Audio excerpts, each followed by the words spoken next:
I'm a couple of minutes into watching this video by a guy by the name of Apostate Prophet, where he says, I don't want to talk about Israel and Palestine.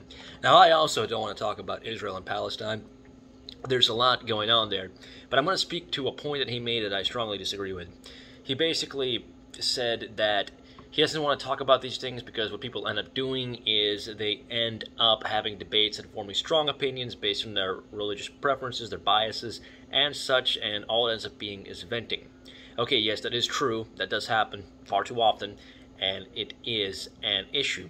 However, this fence-sitting, this thinking that none of this stuff is any of your business, is unfortunately not the case, especially if you're a United States citizen and your taxes subsidize activities in the Middle East, including in Israel.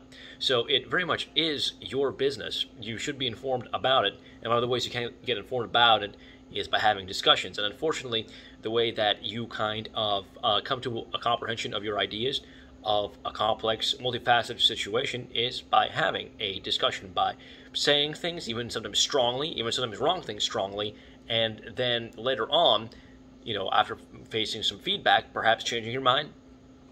That's really the only way to go about it. So this whole idea is exactly the kind of nonchalance that I find disturbing in my American friends, because America is all about political engagement of the common man. You know, in Greece they have this concept that you're an idiot. And what is an idiot in the classical Greek sense is a person who is ignorant of the politics of the city. You know, we don't live in cities right now. We live in states. Well, we live in cities, we live in states, and we live in countries that affect the entire world, especially if you live in the first world. So, yeah, you had better get informed. You had better try to avoid being an idiot.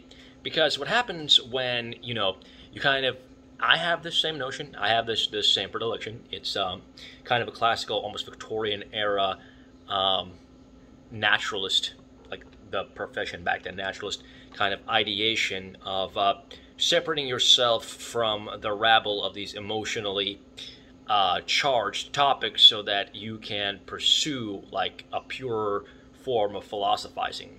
Yeah, well, here is the problem with that.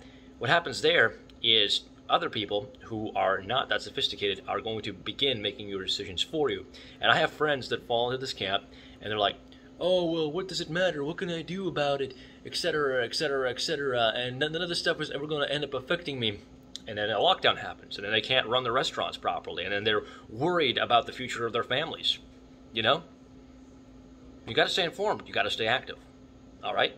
Now, this doesn't mean you got to be an Antifa type or a Proud Boy or whatever, but again, this idea is very seductive because I like this gentleman, the Apostate Prophet. He's very careful in his thinking, and he lays things out thoroughly, and he's a very calm, level-headed guy. However, like, sorry, I lost my point there. I was saying so many damn different things, but you can't.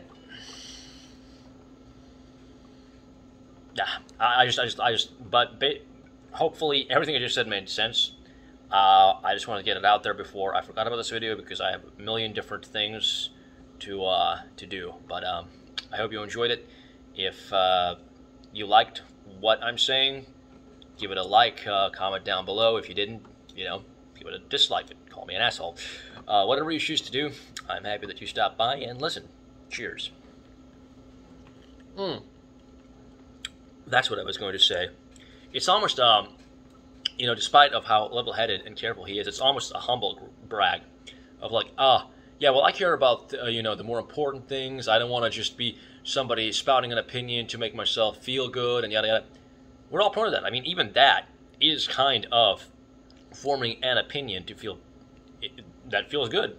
Now, you know, feeling good about yourself or whatever activity you're engaging in is always going to be a factor. It's kind of like the limbic background noise to the decision-making process of figuring out what's correct, what idea is correct.